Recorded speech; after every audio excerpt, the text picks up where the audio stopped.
Bonsoir, bonsoir, shalom, mes bien-aimés, partout où vous vous trouvez dans le monde entier. Que Dieu vous bénisse, partout où vous nous regardez, que Dieu vous fasse du bien. Alléluia. C'est votre humble servante, la prophétesse Claire Mbunga. Que Dieu vous fasse du bien, mes bien-aimés. Au moment que vous regardez notre chaîne, aimez, partagez, abonnez-vous massivement pour la gloire de Dieu. Mes bien-aimés, les témoignages que vous attendez ici, ce sont des témoignages réels et vrais. Ce sont des témoignages que les choses qui sont arrivées dans la vie des enfants de Dieu, ce sont des témoignages vrais et édifiants pour le peuple du corps de Christ. Soyez bénis, on va prier. Ô Dieu de gloire, ô Dieu de bonté, je veux auprès de toi, Seigneur, pour t'adorer, pour t'élever, Seigneur, parce que tu es souverain, le créateur de l'univers, le créateur de toutes les choses, Seigneur. Tu nous as donné le souffle de vie. Il n'y a que seulement pour le souffle de vie, on peut te dire merci. Il y en a beaucoup qui souffrent, qui pleurent, qui crient. Il y en a beaucoup qui voulaient se réveiller le matin. Ils ne sont pas réveillés. Oh, qu'est-ce que nous pouvons te donner en retour, Jésus? Il n'y a que l'adoration de mon âme. Il n'y a que la louange de mon âme. J'élève ton Saint-Nom au nom puissant de Jésus. Amen. Je viens avec un témoignage, Seigneur, les bien-aimés pour la gloire de Dieu. Mes bien-aimés, une sœur qui m'a appelé vers Bordeaux, elle m'a dit, prophétesse Claire, j'aime vraiment ce que tu dis. Tes témoignages, depuis que j'ai commencé à suivre, ce sont des témoignages incroyables. Souvent, quand je finis, je commence à pleurer devant le Seigneur. Tes témoignages, ça me donne envie de pleurer devant Dieu et de pleurer pour ma vie. Ces témoignages, là, des moments, je les écoute avant de prier. Ma vie de prière était refroidie. Mais depuis que j'ai commencé à écouter tes témoignages, j'ai repris ma vie de prière. Mais bien aimée, elle m'a appelé vers Bordeaux. Elle a dit, Maman Claire, un jour, une femme que je connaissais, je le connais comme ça, mais ce n'est pas une copine, c'est une soeur. Donc moi, elle, on a différence de 8 ans. Elle m'a appelé, Maman Claire, je voulais aller à Paris, mais j'ai un peu de difficultés. Ma copine, là, je voulais aller en vacances avec les enfants, elle n'est pas là. Vous pouvez m'accueillir? La sœur a dit, oui, j'ai accepté. Je venais du travail, j'étais fatiguée. Elle a fait le nécessaire, elle est venue à la maison.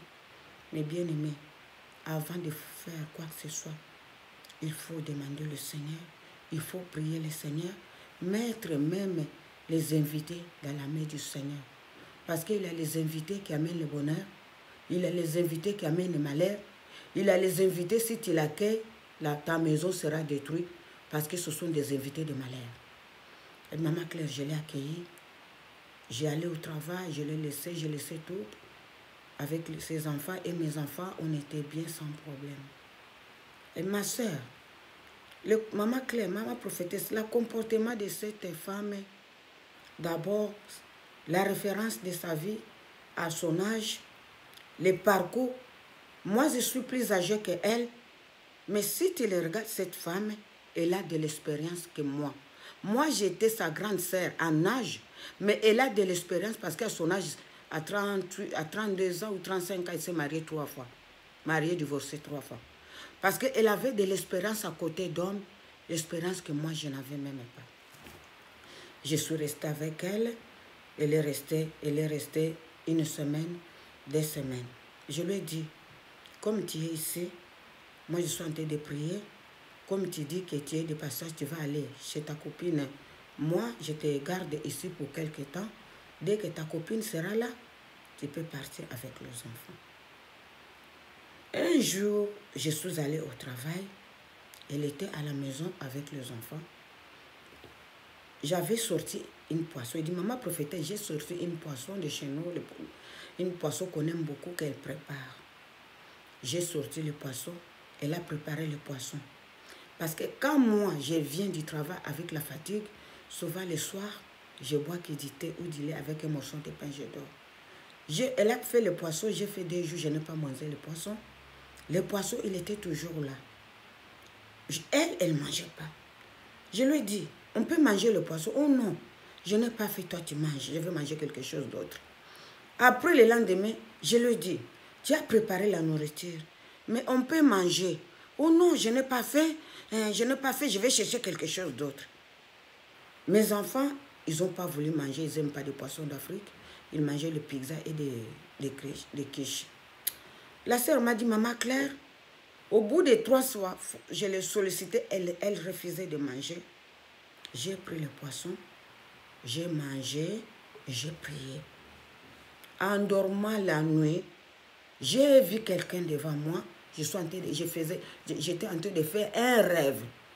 On m'a montré l'assiette, on m'a montré le poisson. On m'a dit, regarde le poisson que tu es en train de manger. J'ai regardé, j'ai dit, oui, je vois le poisson à l'assiette. À un moment, j'ai senti envie de vomir.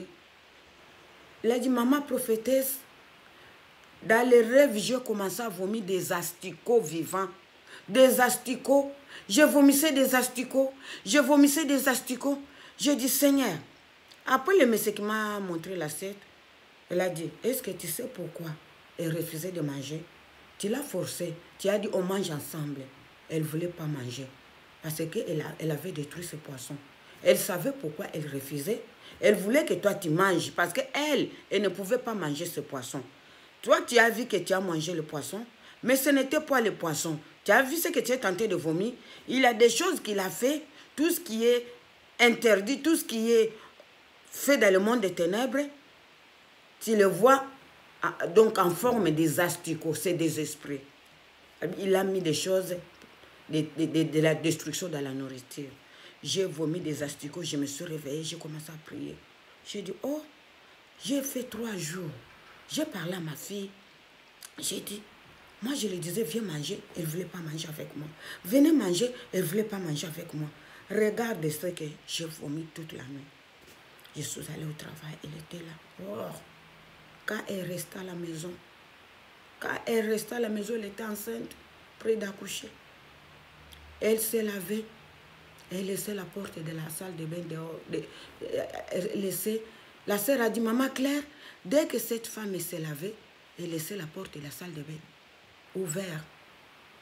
Ma fille, elle ne voyait ni. Ses enfants de petits, moins de 10 ans, elle les voyait leur maman ni. Mon fils adolescent, moins de 20 ans, elle voyait la nudité. Mais bien aimé, les enfants, ils ne m'ont rien dit. Ça a passé, la personne, elle est partie. C'est ça que la sœur m'a dit. Et maman Claire, après qu'elle est partie, c'est là que les enfants ont commencé à me dire que maman, tu sais, la sœur, dès qu'elle s'est douchée, la porte était ouverte. On voyait, on ne voulait pas voir, mais dès qu'on passait devant la salle de bain, elle était toute nue. J'ai dit, pourquoi vous ne m'avez pas dit? Pourquoi vous m'avez caché? La sœur a dit, maman Claire, les enfants, ils avaient peur de me dire. Les enfants, ils avaient peur de me dire que la femme est restée nue devant les enfants. Je n'ai jamais vu des choses comme ça. Comment tu peux rester nue devant les enfants? Je dis à ma soeur, quand tu veux accueillir un invité à la maison, il faut mettre dans la main de l'Éternel. Il faut prier le Seigneur que toutes les choses qui vont se passer, il n'aura aucun effet ni dans ta maison, ni dans la vie des enfants. Ma soeur a dit, maman Claire, regarde l'histoire. On croit que tu vas recevoir, tu vas faire du bien, tu reçois les gens à la maison, regarde des choses, on est en train de vivre dans ce monde. Maman Claire, des histoires comme ça, si tu entends, tu vas croire que c'est des histoires comme ça, banales. Mais ce n'est pas des histoires banales, c'est la réalité. Mais c'est pour cela, je lui ai dit, ma soeur, il faut prier, il faut tout le temps prier. Avant de faire quoi que ce soit, évoque ton Dieu. Évoque ton Dieu. Si Dieu te donne l'accès, tu le fais. Si Dieu ne te répond pas, ne faites rien. Tu risquerais un jour d'avoir des ennuis. Tu vas dire, le Seigneur, tu m'as laissé. Dieu ne t'a pas laissé parce que, est-ce que Dieu t'a dit d'accueillir les gens? Dieu t'a donné l'accord d'accueillir, de faire ce que tu voulais faire? Non. C'est ça que je voulais vous dire aujourd'hui. J'ai parlé à la sœur et on a prié. La sœur, elle a eu la paix. Elle a dit, maman Claire, merci. J'avais peur, mais avec la prière, j'ai eu la paix parce que j'avais peur pour les enfants. Tout ça, quand je pensais, ça me faisait peur. J'ai dit non, on a un Dieu puissant. puissant guerrier, fort dans les combats. Les ténèbres peuvent s'élever, les diables peuvent s'élever, mais on a un Dieu qui a vaincu la mort, qui a vaincu le diable. Il a mis un spectacle sur la croix de Golgotha il y a 2000 ans. Il nous a rachetés par son sang, il nous a adoptés. Nous sommes plus que vainqueurs par le sang de Jésus. C'est ça que je voulais vous parler ce soir. Soyez bénis, que Dieu vous bénisse, mes bien-aimés. Partagez, aimez la vidéo, likez pour la gloire de notre Dieu. Soyez bénis, à la prochaine. Bye.